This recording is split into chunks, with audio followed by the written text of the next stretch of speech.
se, da vi kom her, hvor tæt de har havet inden for livet for jer. Og der har vi så en fælles skæbne, og hvis det er noget, vi kender, så er det havet på fællesskabet. Vi ved, hvor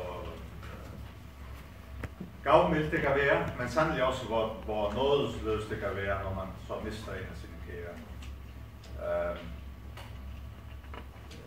Jeg skal lige give en lille forklaring om, hvad det er for nogle melodier, vi synger.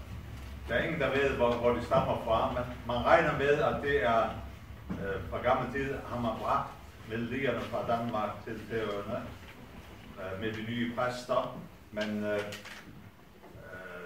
da der ikke var nogen orgler og heller ikke nogen, der kunne læse noder, så har melodierne levet sit eget liv. Og man ved ikke, hvor langt tilbage man skal se, men der er nogen, der siger, at noget af det minder om gregoriansk sang. Og det vil sige, så er det før reformationen nogle af melodierne. Men så er vi for nylig blevet gjort opmærksom på, at det lyder også lidt som den keltiske tradition.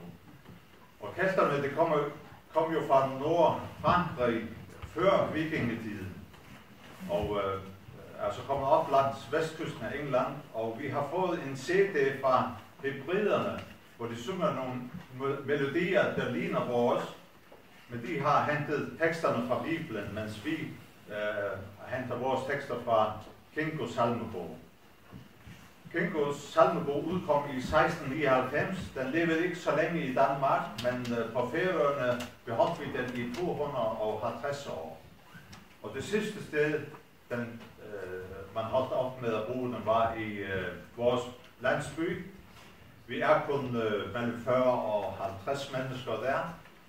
Og det var sådan, at i 1850 eller 58, der flyttede man tvangsflyttede vores kirke, der havde stået fra Arals tid i 1700. Og men man holdt ikke op med at holde gudstjenester alligevel. Og der er nogen, der mener, at det er ligesom en protest, at selvom man fjerner vores bygninger, så skulle man ikke få lov til at fjerne vores melodier. Melodierne var næsten døde hen, men så ville vi bevare nogle af dem, ligesom i klenodie i vores egen landsby. Men det lygtede sortigt, og så nu har vi været rundt på Færøerne og sunget. Og så var det også sådan, at da 300-året for Kinkos død blev fejret her i Danmark, så blev vi inviteret til Danmark. Men vi vidste jo ikke, hvad vi skulle stille op. Vi havde aldrig rejst i blok til Danmark før. Men 2 år forinden havde vi mødt et pensionistorkester, der kom fra Ølsted ved Aarhus. Og der var så en, som vi kan kalde vores impresario, han sidder derovre, Helmut Hofstad. Han lavede en turné, hvor vi startede, hvor Kinko ligger begravet eller balsameret, og endte i Slangerup, der hvor han blev født.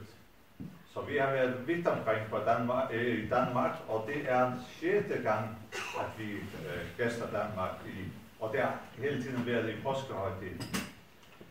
Vi har stærk tilknytning til vores kirke, der er lidt mindre end den her, og der er kirketjenere imellem os, så vi har været nødt til at låse kirken. Der er simpelthen ingen kirketjenere og meget få kirkegængere. Til daglig går der omkring 20 mennesker i kirken der. Så det er næsten halvdelen.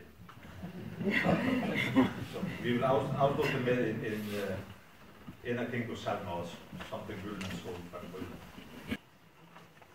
Som den gyldne sol